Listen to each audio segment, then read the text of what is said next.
Hello, everyone. Welcome to another episode of To Be Seen, a space where stories become mirrors and conversation becomes a way home to yourself. I'm your host, Kamsi, and I'm so excited as usual for another episode, particularly because I have someone so special with me on this episode, my sister. Not you doing the Gen Z dinosaur. Dinosaur heart thing. I hate that heart thing so much. Like, when? But I feel like this is much better than this. This was No, the no, that one is ugly, but this one, I like this one. Like, this is cute. This is like Powerpuff Girls cute. that existed. Yeah, this is cute. Now, this is what we used to do. Yeah. Okay. Yeah. Okay. People that are listening are probably like, what are these people doing? We're trying to do hand love signs. Sorry. So I'm with a very, very, amazing guest, incredible guest, my sister-in-law, who's really my sister, who's the sister that I prayed to God to have.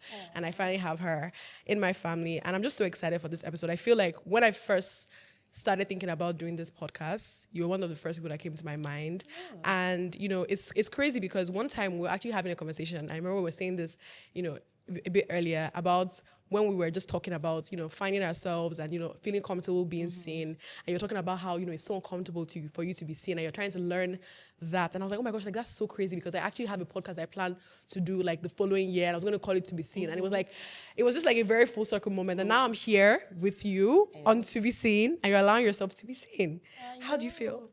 I feel very excited. I feel like this would feel like a mini therapy session. Yeah. Where I just kind of peel back the layers of what my journey was like. And I'm so excited to kind of hear it outside. Yeah. What I've done and how my journey has been to reinvention. So I'm excited for it. Because I think what you just said, like hearing it out loud, because sometimes like, how you have so many lessons that you're learning in your life and then it's like in your head or in your journal or in your notes. And then sometimes when you're sitting down and talking to even a friend, it makes more sense. Like you actually realize those lessons a lot more when you are sitting and when you are talking about it and when you are living it. And it's also very validating. Like, it's like, Exactly. wow. Like, so many times I talk about something, I'm like, shit, I can hear that I've come so far. Yeah. And, like, you lose track of that until, like, you're telling your story or telling where you were versus where you are now. And you're like, wow. And those are, like, moments or pockets of, like, gratitude that you can have. And that's why I actually really love, like, the kind of conversation we have here on this podcast because I think that it's very important for us to have those reflections. Yeah.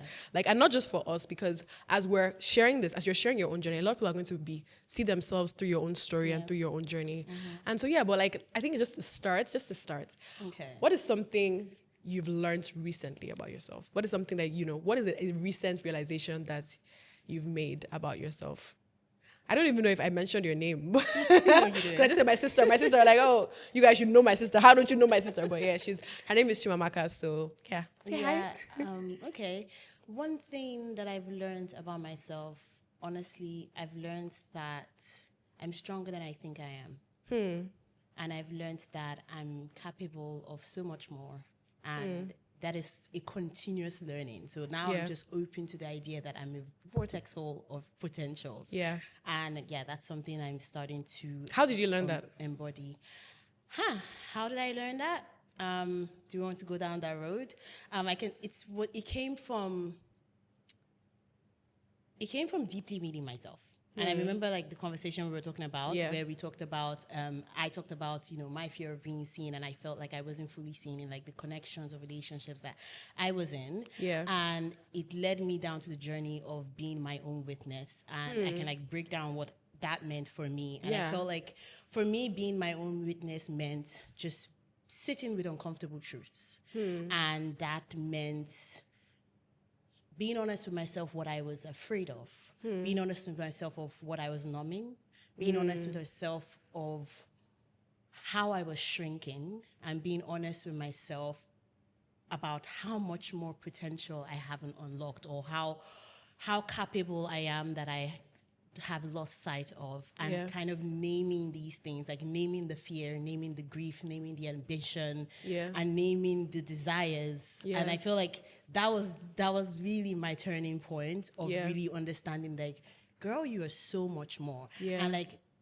telling myself being honest with myself what I was afraid of, being honest with myself of what I desire made me kind of actually go after these things without fear. And then with each step in my evolution journey, I evolve. Yeah. Like with the career, with the learnings, like I'm actually achieving these things. And that just gave me the confidence to know that, wait, you are actually capable of these things. And people say that what is confidence?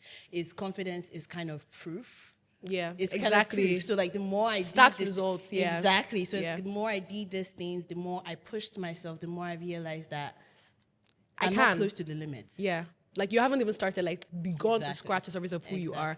But I want to like peel back the curtain a little bit to where that started from, because I think, you know, we've talked about this personally before, but I think like one of the first ways that if say you want to change your life or change anything about yourself, right? Whether it's your career, whether it's just even realizing that I'm not living up to my potential. I think that for a lot of people, sometimes some people are just wake up one morning and they're like, you know, I'm going to change my life today. But for a lot of us, like we got to a place where we were super dissatisfied with who we are, who we were, and what we were doing. That, you know, that discomfort pushed us to have to make a change. What was that moment for you? What was that moment? And even if it means like even going back years, like into when this whole journey of your own becoming really started. Because I think like one of the reasons why I really wanted to use this episode is because honestly speaking, like you are someone that I've genuinely seen you have like a 360 in your life. Like career-wise, professionally, you know, in your own like awareness of yourself, your personal development, all of those things, wellness. Like I always call you like you're my wellness, you're my wellness guru. Like you know, you're someone that literally embodies that that sense of like really just trying to live a life that feels aligned and intentional in different ways. Of course, like a different ways that you are evolving. Like none of this is a complete, you know, you completed any of these things, but you're on that journey. But where did that start from? What was the Chimamaka of years ago that was just like, I'm sick of my life right now. I'm sick of myself. Like I'm sick of my own excuses. What was that journey for you? I would say the journey came in bits and pieces. So it wasn't a one time. I would say it's two epiphanies I've had in my journey. And I can talk about the first one, which didn't yield so much of an evolution, but the second one was really the turning point of my life. So I'll briefly say the first one. The first one, I left a very toxic relationship, wherein I kind of like tied my future with that person. I think with anyone who's been in love, you know, you think this is your person, you think this is the person you're ending up with, you kind of align your career, you align where you would live or where you potentially want to relocate to because of that person. And it just fell through and I was left with myself and choices for myself, which and at that point I realized that all the choices that I had made up until that point weren't mine. And they all kind of were in line with this person, line with somebody else. And now the person is away. Who am I outside of that relationship? That's who am so I real. outside of the future of that relationship? Who am I outside? Like what I thought that could be. You know, I had to, again, witness myself, sit with myself with uncomfortable truth. And I had to sit with myself and say, okay, what is the next way forward? Who are you now? Yeah. Who even are you exactly? Who are you now? And I think for me, one thing I pride myself in is that I don't lie to myself. I'm one person who sits with myself and talks to myself. Like, be honest with yourself. Like I have a conversation with myself. And so after that relationship, I sat with myself and I just told myself something has to change. I never really cared about career, to be honest. At that time, I was smart. I knew I've always been smart, right? But I never really took, school that so seriously. And this happened mid-masters, and I was like, you know what? I'm going to focus on what I can control, and what I can control is do the best at school and look for a good job. I did that. I graduated with like a 5.0 GPA in my master's. Over 5.0, mind you. Yeah, exactly. Period. And then while finishing up masters, I told myself I wanted to work in the tech industry. And I think it's just to say it's very important to really articulate what you want from life and like walk your way backwards towards your like actions. zoom out and be like, this is where I want to head to. And these are the steps I need to take towards it. So I told myself I wanted to move out of the city I was in to go to the capital city, Warsaw. I also wanted to work in the tech industry. I had no tech knowledge, but I didn't know in what capacity. But I started applying to a lot of jobs like Microsoft and the rest, and including the... Is this still part of your first epiphany? Like my this first is epiphany. Still part of it? Okay. My first epiphany, and then I got into the tech company that I currently work in. I moved out of the city and I started my career that has led me to where I am. And I kind of went on, I felt like that was what I wanted. Like with that epiphany, I had just a goal. I didn't have the goal of becoming. It was just like I just needed a career goal. You had something, I didn't have the the goal current goal I have of becoming and being the better version of myself in every way and in every step. Yeah. So then I got the career and I was just like normal and everything. And then the next epiphany, this where it involves your husband, my brother. Okay, wait, before we get to the second epiphany, I'm very interested in what that guy did. But, I wanted to just talk about, you mentioned how, and I think that's so interesting and so real, how a lot of times, like some, women and girls, I think particularly women and girls, they're in a relationship. And if you're in a relationship and you have not found yourself, you're going to find definitions and meaning for yourself inside of another person. Yep.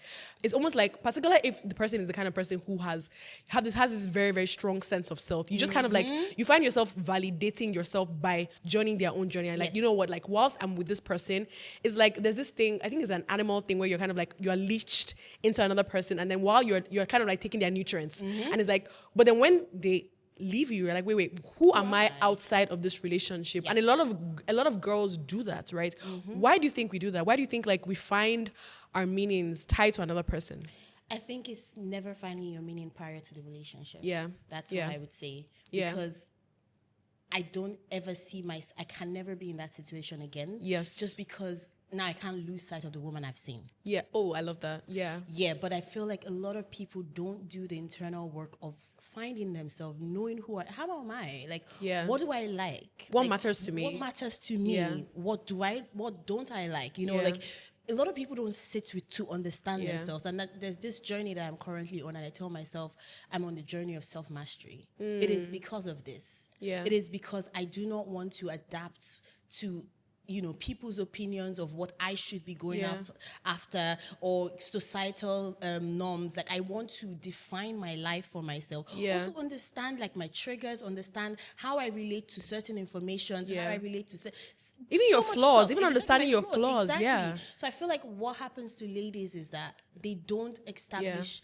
self, their sense of self prior to relationships. And I guess that's where a lot of people are talking about don't get into relationships so young because your frontal lobe has not developed. Like it's actually so real because I feel like when I think about like maybe like very, very early 20s Kamsi or like late teens Kamsi, I'm like, what was this girl on?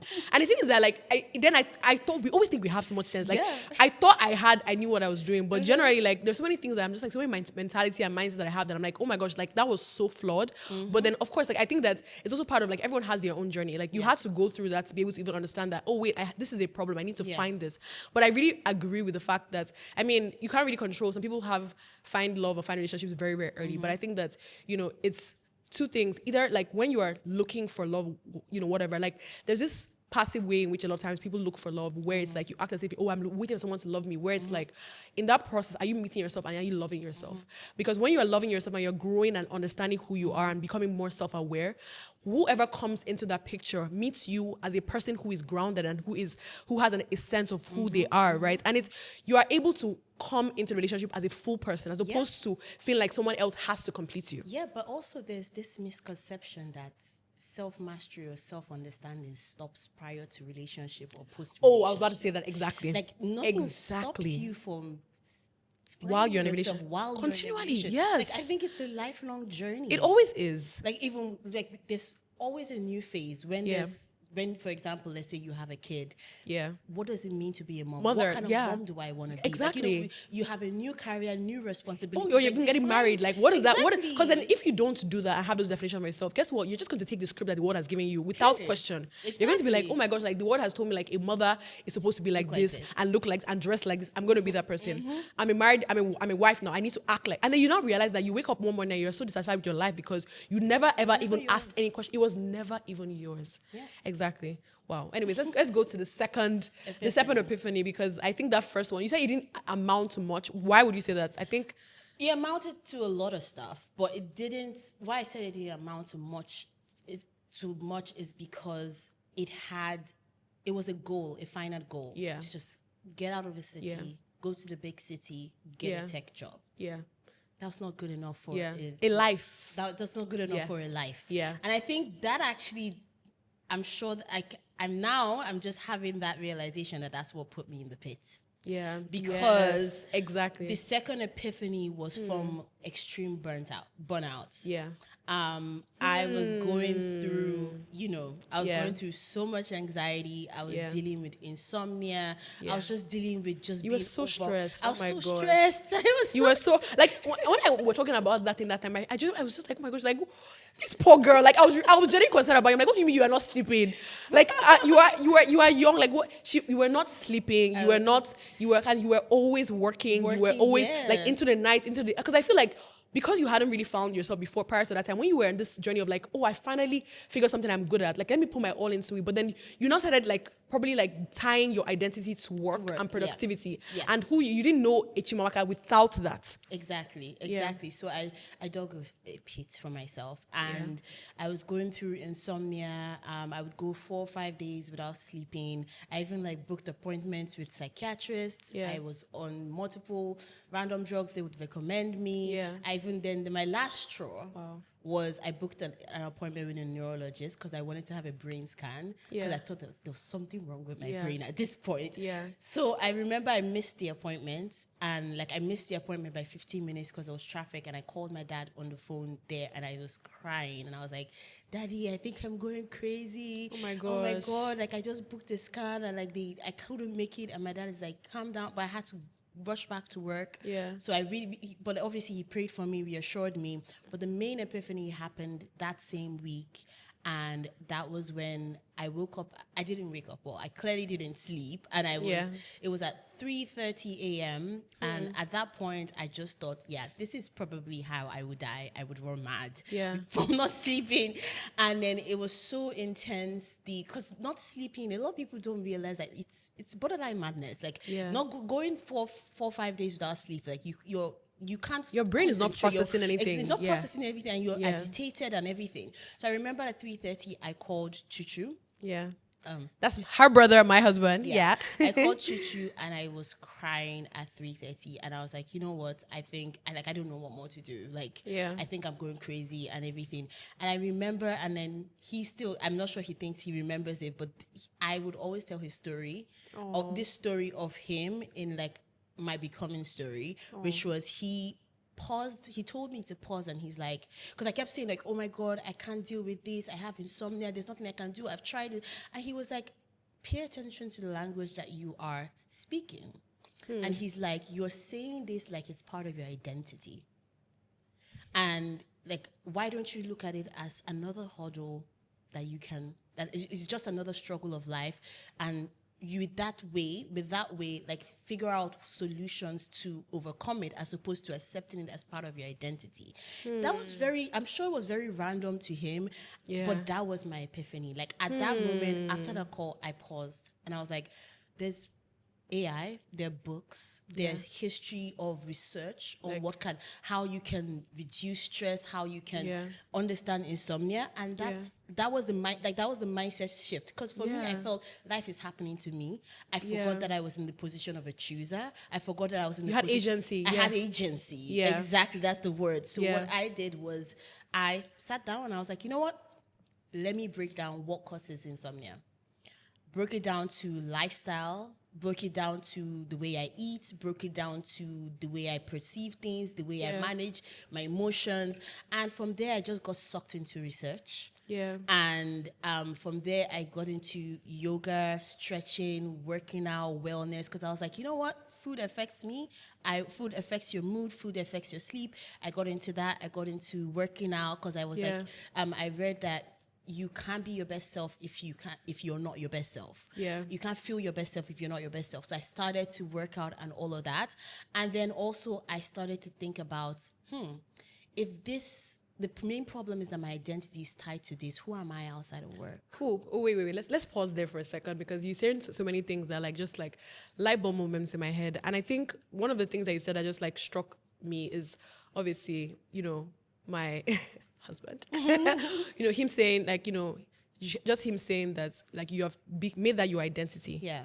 And it sounds so simple, but a lot of times like we are literally in moments in our lives where we are on autopilot. Yep. And living out a script that we haven't allowed ourselves to even take a step back and be like, wait a second, in all of this, I have power. Yeah. Like we act as though, and it doesn't mean that we're foolish or we don't have, but sometimes like we're so in our own stuff and mess that we don't realize, oh my gosh, like this mess, oh wait, I can actually clean up this mess. You know, like imagine like you're being in your room and the whole house, your room is a mess and it's upside down and clothes are all over the bed and you're like, oh my God, I'm so overwhelmed. Like the room is a mess. Like I don't know where to start from. I don't realize that, wait. Just take the clothes one at a time, fold it, put it in the wardrobe, get a vacuum cleaner, clean it up, and realizing that nobody's coming to save you. Yeah. And that was the epiphany for you, like realizing that, wait a second, like I have the power to choose. I love what you said about I'm a chooser. Yeah. And you didn't realize your own power. How many of us move through life? And I know I've had this experience, but why I don't realize that in this part of my life, I have power. Yeah. You realize you had power in your work. You had power to be able to do things and build your career, and you were growing in that. But then you didn't know that. You forgot power in my everything well-being. else. Like you can control how you feel, control your emotions. You can control the trajectory of your life. And I think a lot of people lose sight of the fact that you are a chooser. And then this is a bit sidetracked, but it's something I'm starting to read about and understand, that people also think that being in the role of a chooser is mostly relating to goals and aspiration, but it's also related to internal governance. I love that. And tell me more about that. More about that is, I used to be a very emotional person. Yeah, you still are. Thank you for calling me out. But I love it. You have a sensitive heart. When I mean, I didn't mean the empathy side. I actually meant emotional reaction. Oh, like yeah. Not being able to regulate. Like, someone pisses you off, you get riled up. And that was something that I learned, that you are also a chooser internally as opposed to just as much as it is externally. And I remember telling a friend this, and I was like, I don't know how I said it, and I was like, every emotion doesn't deserve your obedience, for example. And the same way, every reaction doesn't deserve your obedience. Like, as much as you have external agency, you also have internal. And that's what I wanted to say. People forget that people only attribute being a chooser to external things. Yeah. But being a chooser is also internal. How do you take rejection? How do you handle criticism? Uncertainty? Yeah. How do you handle criticism? And for me, that's also in like my journey of self-mastery. And I think that's also kind of what his message told me, that I could control all the external thing. I'm getting the career, I'm getting my money up, but then I was not emotional, but there was a war inside of me. Yeah. And I thought that your body walks on its own, but you walk only on the outside. So that really brought me inwards to sit with myself and see. That's why I'm now into wellness, because you have so much authority internal. Yeah. Like you can... Internal governance, like internal governance, exactly. Yeah. So that's just... what I wanted to add to that. Yeah, I love that. So going back to just this, idea of like, okay, you now realize I have like ownership over my life, agency over my life. I want to change my life like holistically, like whether it's from like wellness, from like, just different aspects of my life, like exercising, working out, changing how I eat, all of those amazing things, right? And so what was the journey after that epiphany of like, okay, realizing I want to do this, I want to go on this journey of self-mastery. What was the next step, so to speak? Like what did that journey now become of like you learning to know yourself? What that journey became like was a lot of time in solitude. A lot of time in solitude. Like it was a lot of crying. A lot of sitting in discomfort. And like, that's just what I said in the beginning about witnessing myself. I had to be honest with myself. Yeah. What am I afraid of? What am I numbing? What am I pretending to not know? What am I, like, naming what I'm actually afraid of, naming what I want, what do I desire, like what sets my soul on fire. And a lot of journaling happened. Like I had to start writing this. Who do I want to become? Like outside work, outside the need to perform or the need to prove something. What kind of human being do I want to be? And I wanted to be a woman who was happy. I wanted to be a woman who was whole. I wanted to be a woman whose character reflected empathy. It reflected integrity, reflected, just like wholesomeness. And like I defined that for myself, and I told myself I want to be that woman who edifies people. I want to be that woman who lifts people up. I don't want to be that person who makes people hurt. Yeah. I don't want to be a reflection of what has happened to me in the world. I want to pour out love because that's who I am. So it was just about me mapping out the person I want to be. Yeah. Outside. And creating that space to even meet her. Meet her. Yeah. It's like sometimes I think that, even with like age, because you were having these realizations like in your late 20s, and a lot of times people are just like, oh my God, like I've lived life, like I'm an adult, like I know. We have a lot of adults who are still stunted in their mentality and they're still stuck in their childhood years, but they don't recognize it because they are growing, but they're not growing internally. And I'm not even saying this in a shaming type of way, but I'm just saying it because like sometimes we don't recognize the fact that if we do not do the work to, as you just said, like meet ourselves and be like, wait a second, why do I act the way that I do? Yeah. Why do I even like run this? For example, you said something about numbing yourself. Yeah. Because you had a lot of things that you were not fully internally happy about, you are using work as a way to bandage it. Like that was your band-aid. And it's like you're trying to put a bandage over a gash. Like you have a car wound gash and you're trying to put a band-aid, like that's not going to fix the problem. It might feel as if you're stopping the bleeding, but then you're not getting to the root of the issue. And it's like figuring out the roots of the why. Like, why am I this? So what in those moments when you were confronting those questions, what are the things that were hard that you uncovered about yourself, and even the things that maybe it could have stemmed from childhood, like your history, your past? What are some things that you feel like you realized in that process of unearthing who you are? I lacked discipline. That was real. Yeah, I had to be. We make excuses all the time Yeah. and it was easier for me because I was not, and I'm going to like, body wise, like I was not fat. I didn't have like, like it was easier for me to glide through life without discipline. But I had to be honest with myself. I lacked discipline. Even with the insomnia thing, do you go to bed early? Do you eat right? Do you take caffeine late in the night? Caffeine late in the night. Like I just had to be honest with myself. Okay, discipline is something that I lacked. Cool. Right. And I think another thing that I pointed out was I was so focused on proving something to the outside world, and I lost sight of the child in me. And that was something I also had to be honest with myself. And I had to start to peel back layers and seeing in what ways have I focused on performing as opposed to being. Yeah. And that was something that was a hole that I got sucked in. Yeah. And I had to be honest with myself that I need to do things out of alignment, not out of need or out of like pressure from society. Yeah. So I think the need to prove, the lack of discipline. Why do you think you needed to prove? Because I'm saying, it's a very, and the reason why I'm saying this is because I feel like, and maybe this is even like a good segue into something I also want us to talk about, right? Before we get into your epiphany again. But like this need to prove, right? And even when we talk about to be seen, allowing yourself to be seen, right? One thing I know I've struggled with in my life in the past, and I remember mentioning to you in that conversation we had about, was authenticity. Allowing myself to show up as who I really am and not just mirroring what other people expected me to be, right? And what that looked like in some certain friendship was that I would, not necessarily like I was trying to be fake, but I just felt like, okay, I don't think I can give this part of myself to someone because I feel like they wouldn't get it or they wouldn't understand this. Or I don't think I could share this because people are going to put me in this box that I didn't want to be in, right? And then, or I'm in work and I want not act like, so I want people to respect me, right?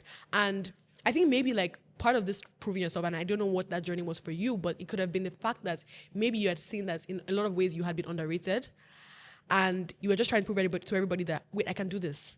I can do this thing that you think I cannot do. Like, I'm able to do these things. I think it was a mix of that and a mix of probably the real me wouldn't be accepted. And I think that's also a lot of like reasons why people need to prove, because you feel like proving is not only proving that I can do something right, proving is also proving I can fit the box right. Yeah.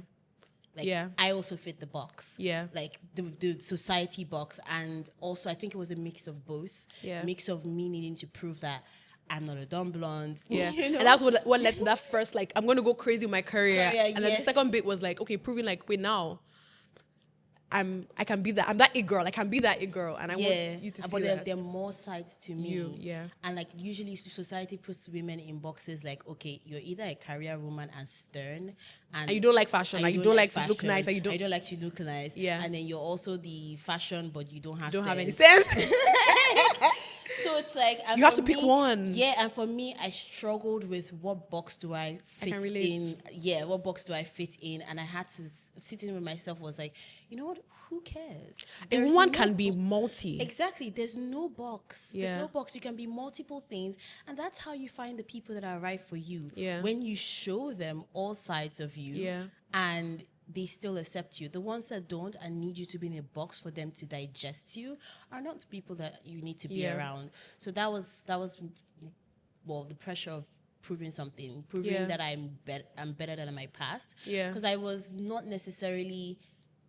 It didn't seem like my trajectory was going to be like this. Yeah. So I felt like I need, even to myself. So I Yeah. felt like I needed to prove to myself, oh, I can be that woman, that power woman. And then also there was and you have to get to the point where I can be that person, or I am that person. I am that person. And when you get to that point of I am that person, you stop feeling a need to prove, because then you are not embodying what you already are. Yeah. And I think sometimes, like even with the discipline thing, like you got to a point where you were doing the exercise, you were working out, you're doing all the different things that you needed to do, and then you got back to the point where wait, this is me now. Like I'm not trying to be this person, or whether it's like with work and being so serious with work and everything like that, and then just being like, I need to do this so that they don't think that they will not find me out and feel like, oh, I'm actually an imposter. You were trying to prove that, and they got to a point where no, I don't have to prove anything. I am this person, and you had built that, what we said about confidence. You had built stacked results that now made you believe that, wait, this is actually possible for me. But you had to go through that hard process of doing the things that were uncomfortable.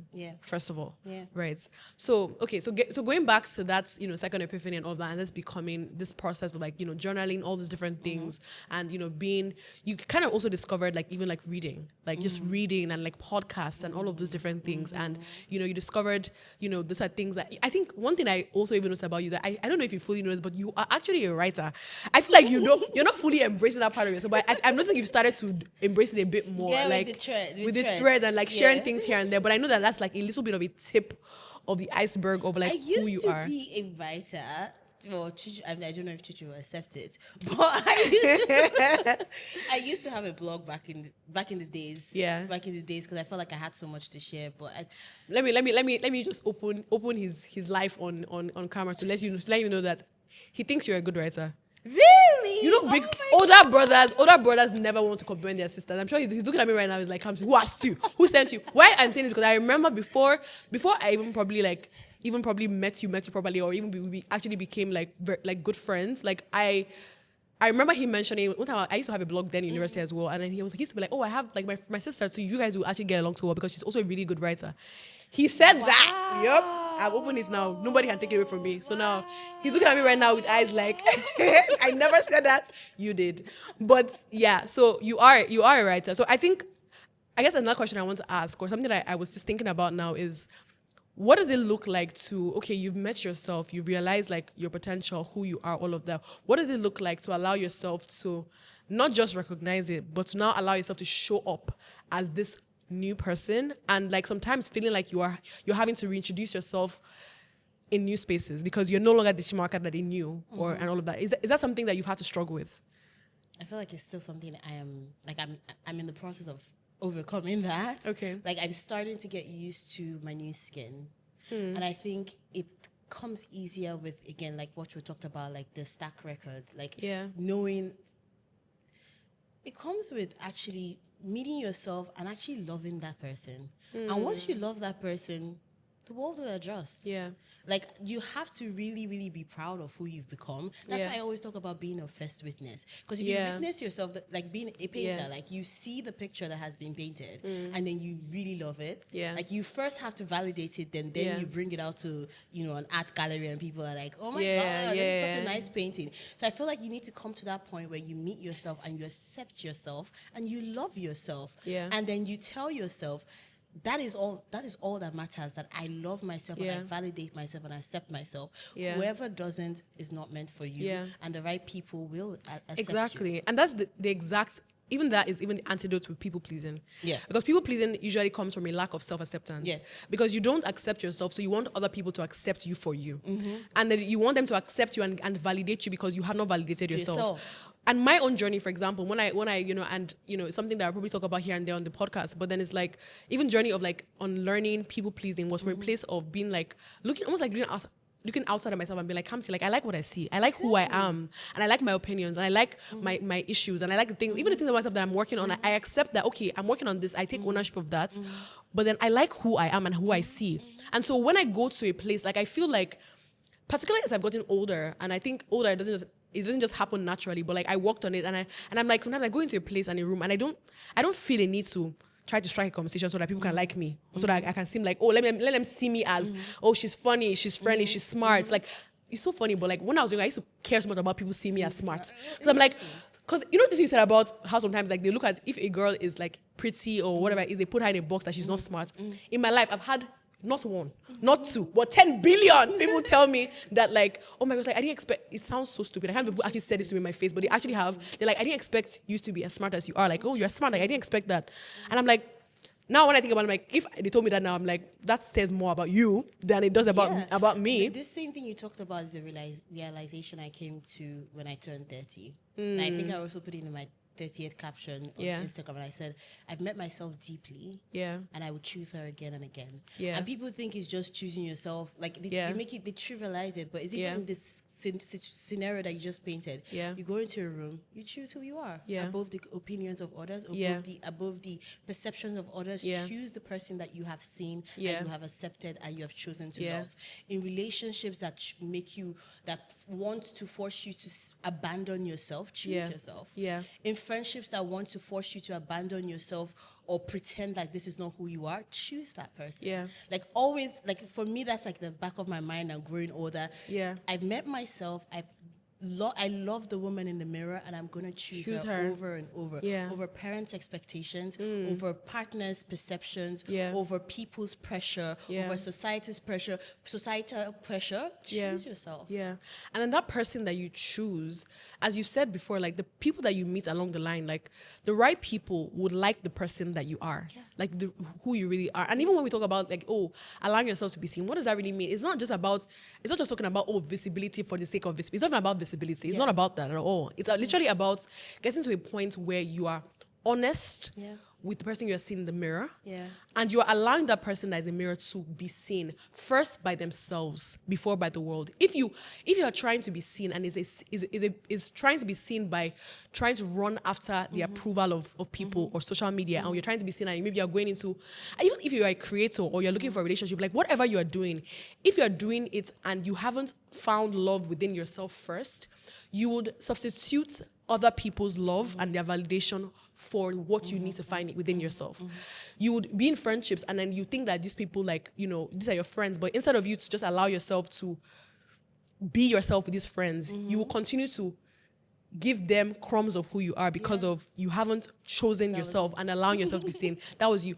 Why are you still struggling with it now? Because I know you still are. Like, why do you think you still are?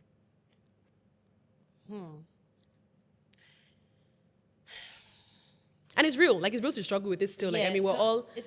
So my struggle is a bit different. It's not that I've not accepted myself, but my struggle is more like, I feel like not a lot of people have enough capacity. And I might be wrong, actually. And this is what we're talking about. Like, I feel like I know people a lot. Like, I study people a lot, and I know, like, I almost kind of know what they can digest and not digest of me. And I know my best friend, if she's gonna watch this, she always tells me this, that there's so much side to you, babe. Like, you're the funny type, you're the smart type, you're this type. But she knows that a lot of relationships I have, I only show one side. I only show certain sides for different relationships. And for me, I don't do that anymore for new relationships. But for existing relationships, I already know their bandwidth, like their bandwidth of how much of me that can be digested. But I guess maybe that's not the right. You know what? I actually read about this recently, and you know, it's interesting that you said that. Like, you know, and I think it's also like you said, like it's you maybe not recognizing that people have more capacity, quote unquote, to hold you in your fullness than you think. And what I mean is that a lot of times when we are in old relationships, whether we know it or not, we are regurgitating old scripts. That's true. Let me tell you something, like personally, right? The friendship that I had when I was the biggest people pleaser, like the close friends we have, I find it's hardest to not people please with them. With people I meet now, after I've done the healing, like I'm like, you have met me, this is who I am. Like it's so easy, like because I've dictated like what the rule of Kamsi is right now, how she shows up in the world. But those people, like, they knew the older Kamsi. Like, is that still me? It's harder because I feel like as if like we've already, it's like you've gotten all these analogies, but you know, you've gotten used to singing like a song a particular way with someone, and then you're trying to introduce a remix, and the person is just like, I don't like, this song doesn't sound nice. I don't really know if I like. And so I'm assuming that you don't like, you might not like. And so sometimes I found that even I am something I'm still trying to like to work out, because I know that there are some relationships that I have that, you know, I met them earlier on, and when I interact with them now, I'm more of a people pleaser with them than I am with newer relationships, because of the fact that they met me then. And I think it's because, I just said it, like, but I think it's because, like, genuinely it's easier for us. It's, for example, like how someone says like, oh my God, this person brings out the worst in me. Because when you are with that person, that part of you, that script of you is triggered by that person. Like maybe some relationships, you're like, oh my God, why am I so zen with everybody else? When I'm with this person, like, I feel like I'm this angry person again. I'm this, like, all of those different things. But then when I'm with other people, I'm more calm. And it's that means that you haven't allowed yourself to introduce and really, really fully be the who you are right now in that relationship, and then let everything that needs to happen. Fair. Like, if it means that, and I don't know, if it means that, you know, when those relationships, they're not what they're going to be anymore, I think that's why it's hard, because you're like, I want to hold on to this because because of what I know. For me, it's like, because I already know how the script will play out, so I just avoid it, and then maybe just adjust proximity to that person, or the structure of that relationship for it to work. But it's something I'm still struggling with. Same, to be honest. Same. I mean, it's part of the journey. The lesson there is never hide parts of yourself. Like, obviously it's easier said than done. But like, it's something that you should always like think about and like try to like push in every connection or relationship that you have. So what would you say, you know, I love that, but like, what would you say, for example, you today, what does it look like for you to live a life that feels, that is good, a life that feels full, a life that feels whole? You talked about how you were in this journey to just being a person that understood that, okay, wellness starts from the within me, right? So what does that look like to you today? Like, what does that mean to you to live a life that feels good? A calm nervous system. Like, I feel like it's been thrown around, and like a lot of people don't understand about, like, oh, when people talk about nervous system regulation. But to me, that is my current goal right now. A calm nervous system. I feel like that defines what you're asking. Because a calm nervous system is when you are okay with the relationships that you have. Like, the relationships don't trigger you, don't pull you out. There's no anxious attachment. There's no, exactly. A calm nervous system is when you have the job that aligns with you. You have the career that makes you feel like it's still stressful, but like it's not disrupting your nervous system. It feels aligned. That's the word. When you live a life that feels aligned. In relationships, in career, in your relationship with your body, your relationship with food, your relationship with your emotions. That's kind of, for me, that's what it means living my best life, living a life that aligns. And also your relationship with God. Obviously, this relates to the actions that you take that you feel like align with your faith or not align with your faith. And I feel like when you have all these things aligned, you operate from a space of calmness. And I don't mean calmness in like physical, I'm zen, but calmness in internal peace. Internal, like, satisfaction. And I think for me that's the goal. And that's why I'm focused on like wellness, because your body really, really affects your mood. Like, if you don't eat well, your gut health, your gut health can affect your mood. Like, literally, there's so many meals that are linked to depression. A lot of like unprocessed foods. If you don't eat organic food, you can have anxiety. Like, so, and that's just on the food. But also choosing the wrong career, being in the wrong relationship, you're just agitated all the time. Or being in like weird friendship dynamics that do not fully align with me. And you know what people say about, what people don't understand is that the body tells you before the mind tells you. It does. And that is where that's is translated in disrupted nervous system. Like you feel uneasy around some people. Every time you hang out with these people, that you feel part is so real. But that is a telling sign that like this relationship does not align with you. Yeah. That thing you just said about regulated system, like this regulated system when you are with particular relationship, I didn't used to understand that until I think I would say within the last year when I really, really got that. Sometimes like I'm like, why is it that I hang out with this particular person and after I'm done, I feel drained. And like we didn't do anything draining. Like it's not like we're working out, we're excited. Like we're just talking. And then I feel like every time I speak to this person, like why do I feel drained with this person? Another person I'm speaking to them and I feel full afterwards. And it might not mean there's anything wrong with that particular person. But it might just mean that the dynamic you have in that relationship is not particularly. It's not aligned with you. And your body is telling you. Your body is telling you because like somehow maybe like in that relationship you are performing so hard. Yeah, you're not yourself. So hard. You're not fully yourself. And then you not feel like as if like.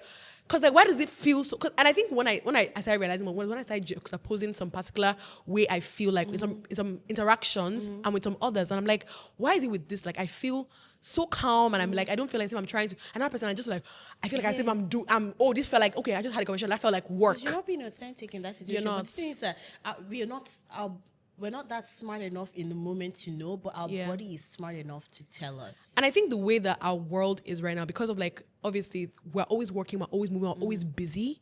We are disconnected from our bodies.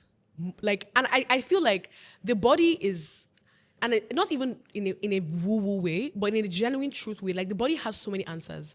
I remember how, for example, I noticed that when I was in a place when I recognized the fact that, Kamsi, like I'm uncomfortable with, this sounds very strange, but I'm uncomfortable with peace. And I explain what I mean. I had to give that caveat because I'm like, no. And I'll explain what it is in a very particular context, not peace generally. Like, I mean, I'm not someone that likes drama. I'm not someone that likes that I'm confrontational in relationships and whatever it is. But I'll explain what I mean. Like peace in the sense that I have nothing to do. Like I'm not busy. I was so comfortable being busy because for the past couple of years, I've been working and building a career and, being busy and doing different things that when, for example, I'm sitting down, I have a Saturday and Sunday, I'm not doing anything. Like my body found it strange. Like it was, I'm not even joking. Like I genuinely I started having like some level of anxiety when and I didn't understand why I used to feel that way. I'll feel like my, like, not necessarily like heart racing, but like, I just know that sometimes I remember like, Chuchu will ask me like, like what's wrong? I'm just like, I don't know what's wrong. I used to say I just feel anxious and I don't know why I felt anxious. And it used to always happen weirdly on weekends or like on public holidays or like rest. I'm just like, why is it that when I have a routine or like a structure, I'm fine. Like I'm able to rest after work. Like I'm able to rest after work. But then when I have a free day, I don't know how to rest. And I learned that like somehow I had been so primed for productivity that rest became uncomfortable for my system. That's wrong. That's your body reacting in a way that it is a signal for you to do something about it. It doesn't mean that that's right, but it's that like your body gives you signals to let you know something that is off. And because like, why should you be uncomfortable when you're at rest? It means that your body has gotten so primed to being always on, always doing, always productive, always intentional, always whatever it is. And it's not even like I'm just someone like, I just like to work, But I had done so many things that I just was so comfortable with a routine, a structure, what I had to do in a particular day, that when I'm not doing anything, and it's a different thing if I'm, for example, like I'm talking to my husband, I'm talking to my friends, like I'm doing something in this moment. But when I'm just by myself, I didn't know how to just be by myself. I think that was me, and that's another, well, I wouldn't call it epiphany, but that was the realization that I found out from just wellness and like yoga, was that I lost my body and mind connection. Yep. And like I used to read and hear about that, and I was like, oh my god, that's so kumbaya. Yeah. But after doing yoga consistently for more than a year, I feel like people don't believe me when I tell them this, but I literally feel cracks in my ribs when I breathe. Like it sounds strange, but what do you mean cracks in your ribs? Like if I breathe, I feel I feel tiny cracks all over my body. Like I can breathe into tension, and this is not the point of what I'm saying. The point of what I'm saying is no, I'm interested in that. Like I'm like, I want to be feeling cracks in my ribs. But like the point of what I'm saying is that we lose so much touch with our body that we don't hear a lot of things. And now when you start to do yoga or start to do meditation, let me not say yoga because people have issues with like yoga, but just stillness, like practice stillness and breathing. The more you do it, the more you actually hear how loud it is in your body. I can't explain it. Like I feel tension and I can, every time I move my body, I hear a crack. Like tiny cracks, and that's because like you've gotten very in tune with your body. And then that way I also start to feel tension in real life. Like I can feel like my body's not comfortable, my body's off, and it's really as loud as you can imagine, but you can't get there until like you start to sit with your body, listen to your body. The more you do it consistently, the more those signal faster to your brain. And I think like exactly, you know what's funny, right? It doesn't even have to be anything dramatic like, oh, I have to do something like, oh, every yoga every day, which yoga actually is something that is beautiful. I feel like people think about yoga anyway, like it's working out, like just being present like with your body. Anyways, people have different opinions, like that's their own. But like I also, for me, it's Pilates. Like I learned mind body connection through Pilates, right? Because it's like, it's working out, but then it's working out in a way that your mind and your body is connected with yourself. Like you know how you feel. And it's when I started doing Pilates that I realized that, oh my gosh, like how was I was so stressed all day. Like my jaw was tense, my back was tense. Like they not realize, oh my gosh, like after you finish, you're like, wait a second, like see how it feels like to be at peace and released within your body. When you do that more often, peace is your baseline that you can now notice disruptions. Yes. Like if peace and stillness is your baseline, then you cannot actually know. But it's the opposite for most of us, especially working people, where chaos is our baseline, and then peace is the disruption. Exactly. But then if you try to cultivate a lifestyle where calmness is your baseline, you can now be more aware of what when things feels off. And disrupt your people, this could be your feeling around your job or like anything. So I think like that thing of like making like space, whether it's working out, any kind of working out is good for your mental health and for your nervous system. Like any kind of working out, move your body, find something that you enjoy and do that thing and do it consistently and in a way that you discover like discipline. One of the biggest things working out taught me was like, oh my gosh, like you can do hard things in a way that and you don't have to feel like it's like, because these things about discipline, like sometimes we think that everything that we're doing must feel good. We must feel like doing the thing. And when you continue something that you do not feel like doing, you learn that, wait a second, I have control over myself. Like my body is a good master. It's just like how people say like emotions are very good slaves, but not very good masters. Your body is a good slave, not a good master. When your body tries to control you, when your emotion tries to control you, it is chaotic. So back to this thing about peace, like when peace is the baseline, for example, like this thing now, one of the ways that I was talking about this thing about like not feeling comfortable with being at peace, because I was so used to chaos, like you said, because of like, oh, you start out work, I had to learn like, and even God was teaching me that those first hours in the day, like first moments in the day, like take time just to be be still, quiet time, talk to me in prayer, journal, write, like do things that allow you to just be like, wait a second, like I'm here. Like before the world tells me and before I have responsibility, before I'm drawn into different directions, like wait, I'm here. Like you are here in this very moment. Like you are here, and then you're not able to set intentions and move from that place in a way that feels aware and grounded, as opposed to feeling as if you are rushed. I don't want to live a rushed life. And the thing about it is that the sooner the better. Yes. Because even things with tension and like tenseness, the longer you stay in tension, the more your body can just stiffen. And, like, you stay like that. Like you see a lot of older people with hunchback. It's obviously sometimes it's because of you work so much in the computer, you never incorporated stretching, and also with like chaos and like just being tense, frantic, can lead to hypertension. Like literally. And, it can lead to different health conditions, and that's why people say stress kills. This is literally what people mean by stress kills in every sense. Like in the emotional part, it will affect your system. In the physical part of stress, it will affect your body. So sooner the better. Honestly, like, and I think that this thing about like not being, I think I saw it on Instagram, right? I do not want to be a busy woman. I want to be a woman that is rested. I want to be a rested. Oh my gosh. I want to be a rested woman. I don't want to, because I don't know where we got this definition that like you have to like suffering is a badge of honor. You know, struggle and stress is a badge of honor. Like burnout is a badge of honor. Like I don't want to be burnt out. I don't want to be stressed. I don't want to, I mean, at the end of the day, I know sometimes like there are seasons in life where you cannot choose it. But then sometimes we act as though that is something that we should accept and even anticipate. I also blame social media sometimes with this. I do. It's like most of the videos we see is the work people are putting on. Like, it's almost like showing rest is like, your mates are working. Yeah. You're just sitting down. Wasting your life. So like there's so much performing on performing that we see on social media, on every platform of how I put in the work, do this, do that, which is great. But I feel like seeing only that, we forget that like rest is also very much necessary. Yeah, which is why I like the fact that the first epiphany, you couldn't have had, like, you couldn't live a life that feels good if you didn't have a second epiphany. You would still literally be on this treadmill of trying to this, and you would still not be sleeping for 1 week. You still have been stressed. You'd have still have been like, and deeply actually like unhappy, like with your life, because you felt like as though like, okay, I've reached this goal, and it's the reason why it's like, yes, goals, you know, being productive, you know, discipline, all of those things, like that is important. But to me, what is more important is that the baseline of all of these things that you're doing is a sense of awareness, a sense of knowing who you are, or what you want to be, what the kind of life that you want. Because there are things that I always say something about social media, that sometimes desire can be borrowed. You don't realize that you think you want something, but it's because you've always been seeing it like marketed to you as what everyone should have. Then you don't realize that, wait a second, like I don't even want that. And that looks different from different people.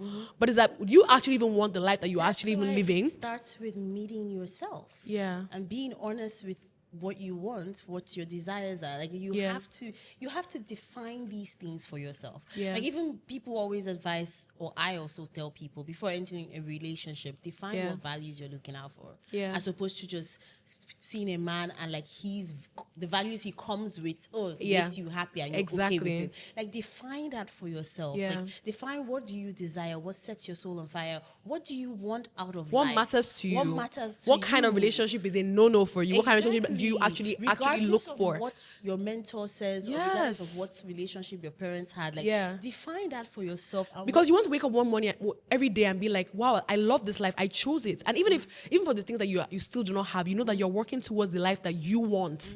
Like this thing you said about, for example, you know, waking up one morning and your brother telling you that, like, why are you picking that as your identity? Sometimes we don't realize that we're living a life that we have co-opted, that life and the struggles and different things as identity, and it's like, this is what I'm struggling, this is who I am. And it's like, can you separate what you do from who you are? Who you are first dictates what you do, how you show up in relationship, how you show up in friendship, how you show up in your life.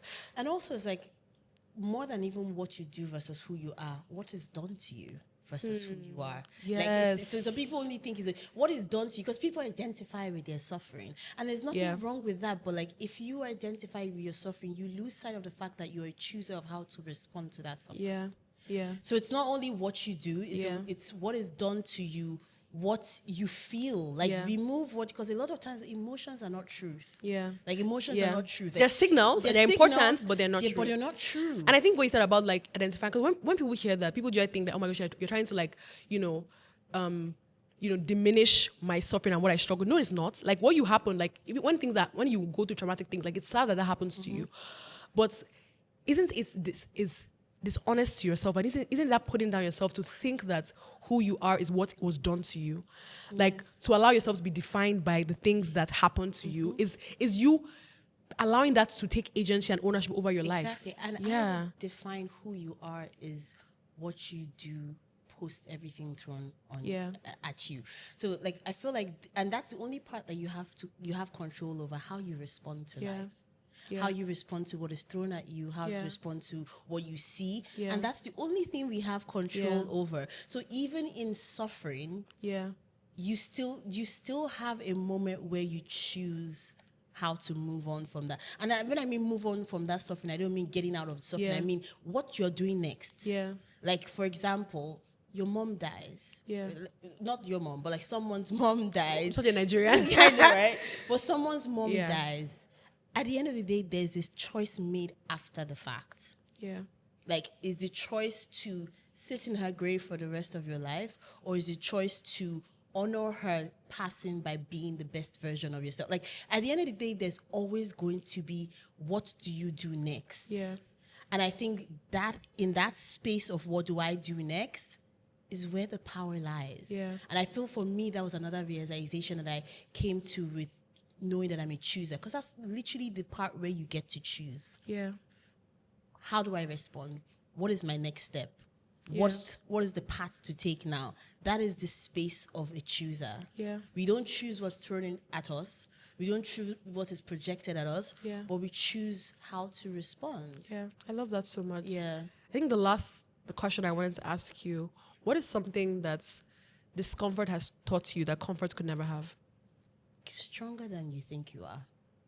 And I think this is such an important phrase for me, because a lot of people give up because they feel like they're not cut out to do it. Like, you give up because you don't know that you are actually capable. Yeah. And like, for me, discomfort, whether chosen discomfort or discomfort that just came to me based off of life, it has taught, because I never died. I mean, I'm here. Yeah. I'm here. I'm thriving. And what it has taught me is that you're capable of so much more than you give yourself credit. Yeah. Because there's no discomfort that has killed you yet. Yeah. So that means keep pushing, keep pressing. The more pressure, the better you become. Yeah. And I think that's what's taught me. Comfort just... You don't learn much from it. You don't learn much from it. Yeah. You learn, peace, and it's fun. Yeah. But discomfort shows you more of yourself. Yeah. And I think what you said is so true, because sometimes, like, when we haven't experienced something before, when we haven't gone through something, we assume that we don't have it in us to be able to deal with that thing or overcome that thing, because we don't know. Yeah. But if you allow yourself to see what is possible, you see a different person at the other end of that discomfort. It's something I know you share a lot even on your page and all of that. Is that it's in the doing. It's in the doing, and the doing is not just about like what I do, the result or the goal of the doing, but who you become in the doing. You become a different person. Like whether it's no matter what the journey is, like whether it's something that you did something that you thought it was impossible for, you started a business, whatever you did, whatever, even if it's working out or you're overcoming people pleasing. Like, it's not just about the doing or the outcome of that, but it's become. Like, look at now. We talked about to be seen. You started a podcast. Now you're a woman who speaks in front of the world. Yeah. Like everything you do, you become a better person. Like you become a new person based off of that action. And I think, that's what discomfort has taught me. Like, I'm capable of so much more. And I'm very open now to more and more discomforts. Because don't allow them to hear. No. But like, I'm just joking. Like I know what you mean. That should be the stance of most people. Yeah, I know what you mean. To being pushed and stretched outside of your comfort zone. Out of your comfort zone, because therein lies the person that you had no idea you could be. Wow. And you'd be pleasantly shocked. Yeah. You will. I know I have. Like, I know I have. When I think about myself now, I think about myself like years, I'm just like, I didn't know I had this in me. A lot of things I didn't know I had it in me, but I guess how would you know unless you were pushed to see? And sometimes unless you push yourself. Yeah. Yeah, because sometimes nobody's going to push you. Yeah. Like, you have to sit with yourself and say, I'm called for more. Yeah. And I would go for more. Yeah. Thank you so much, Chimamaka, for allowing yourself to be seen. I can't believe we finally had this conversation. I'm so, like, this was such a beautiful conversation. And like, I didn't really have, a goal of how we wanted this conversation to go, but somehow it actually ended up being exactly what I feel like it should have been about. I really feel like, and at the end of every episode, we have like this journal prompt on To Be Seen, because we want people to go back and reflect on some things we talked about. And this just shows you that actually this conversation went the way that it was supposed to. Because look at do you know what journal prompt today says? What? Where in your life are you being invited to change but resisting the discomfort it requires? Wow. So guys, like, the journal prompt today, you know how we do it. The journal prompt today is, where in your life are you being invited to change but resisting the discomfort it requires? And so, per usual, guys, sit with that, reflect on that, and sit with the journal with it. Chimamaka even talked about how journaling is so important. It was so integral in her becoming. I can relate to. You learn so much about yourself when you hear your own thoughts. Right. And so, guys, thank you so much for watching this episode of To Be Seen. Thank you for having me. Thank you guys for being here with us and for sitting with us. We love you, and we'll see you guys in our next episode. Bye.